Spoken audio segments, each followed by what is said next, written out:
Et là, les voitures passent. Après, il y a un espace comme ça. Elle dit que c'est ici comment ils vendent les tomates. Peut-être qu'elle n'habite pas loin, forcément, souvent elle n'habite pas très loin. Mais peut-être elle peut se dire qu'elle dépense 200 francs pour aller dans son lieu de travail. Elle part, elle se retrouve là. Elle a ses clients qui savent que c'est là où elle est positionnée. Et que c'est là où elle vend ses tomates. Donc, que ce soit ses clients ou pas ses clients, tous ceux qui savent qu'elle est positionnée là-bas savent que s'ils ont besoin de tomates, ils vont venir. Ceux qui ne savent pas qui la voient vont prendre. Ceux qui vont passer en voiture, parce qu'elle est en train de les agresser, ils vont aussi prendre la tomate parce qu'ils n'ont pas le temps de descendre jusqu'au marché. En fait, elle a démarré son business là déjà. Son affaire a déjà commencé. Sauf que, comme nous, on a l'impression, on a la notion du petitement dans nos têtes. On s'est dit, bon, aujourd'hui, j'ai gagné 750 francs. C'est bon, demain, peut-être, j'ai gagné 600 francs. On se sert comme ça. Il m'a donné l'argent, je vais essayer d'inscrire mon enfant un peu à l'école. Après, il a fait ceci.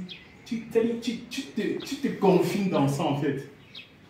Tu ne vois pas peut-être que, bon, ok, je peux faire une autre chose pour essayer un peu de grandir, bien de me développer, bien de m'organiser. Je vais essayer de voir comment dans 6 mois, je vais atteindre peut-être un type de résultat. Dans 1 an, je vais atteindre un autre type de résultat. Vous voyez, on est toujours, on ne regarde pas, on aime souvent dire que l'homme ne regarde pas plus loin que le bout de son nez. Et on est toujours ici, là, comme ça. Et ce n'est pas bien. Et souvent, c'est dû à quoi? Comme la Bible dit souvent, on peut périr faute de connaissance. C'est aussi de cette connaissance-là qui peut s'agir. Mais il y a aussi le fait, parfois, que, et moi j'en ai souffert, qu'il n'y ait pas toujours quelqu'un, des repères en fait. Des personnes qui peuvent nous dire, non, c'est pas bien de faire comme ça, faites plutôt comme ça. Parce qu'avec la société où nous sommes, même lorsque un monsieur est riche et qu'il a beaucoup d'argent, il faut qu'il garde et qu'il maintienne son argent. Donc il continue à faire des voyages, des colloques et tout, et qu'il ne soit jamais disponible pour ses enfants qui sont très grandir.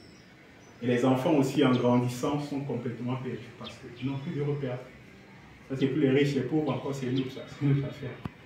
Vous comprenez un peu. Donc, il est bien, il est important de toujours se dire qu'est-ce que je fais pour déjà conserver mes valeurs, bien les garder et voir comment je peux avancer. Donc, le digital nous permet, à ce moment-là, de pouvoir faire une photocopie de la réalité qui existe pour la placer en fait dans le numérique. Et ce n'est pas quelque chose qui est magique, mais c'est pour nous, en fait, les Africains, et je le dis souvent, une grosse opportunité. Parce que ce qu'on peut faire grâce au digital, ça peut nous permettre de sauter beaucoup d'étapes et de réaliser vraiment des choses à une vitesse très fulgurante. Et quand on a aussi une communauté, qu'on a un réseau, des personnes qui sont des partenaires, des commerciaux, des employés, ainsi de suite, c'est une immense manne. Et il va finir un peu en vous donnant, en vous expliquant un peu comment on peut se faire une richesse en constituant par exemple une communauté. Vous savez par exemple que YouTube demande pour pouvoir être payé d'avoir 1000 abonnés. 1000 abonnés, 4000 heures de vues et patati patata. Vous voyez que si vous êtes 1000 personnes, vous pouvez en 1 heure de temps créer 1000 comptes monétisables et générer déjà de l'argent en moins de 24 heures pour 1000 personnes. Donc, chacun a dans son compte en 24 heures déjà de l'argent parce que vous avez constitué une communauté. En fait, c'est pour vous dire la force de la communauté. Vous pouvez générer plein de choses seulement parce que vous apprenez à être en équipe, parce que vous apprenez à travailler en équipe, parce que vous apprenez à travailler comme un groupe. Et c'est ce qui est sollicité en fait aujourd'hui. Les individualismes sont de plus en plus proscrits. On demande toujours de faire des choses en équipe. Et en étant en équipe, il y a beaucoup de choses que vous pouvez réaliser. Bon, je crois que je vais d'abord m'arrêter là pour aujourd'hui comme ça parce que quand je commence souvent, je fais une arrêtable. Merci beaucoup, monsieur. Voilà. Merci beaucoup, monsieur.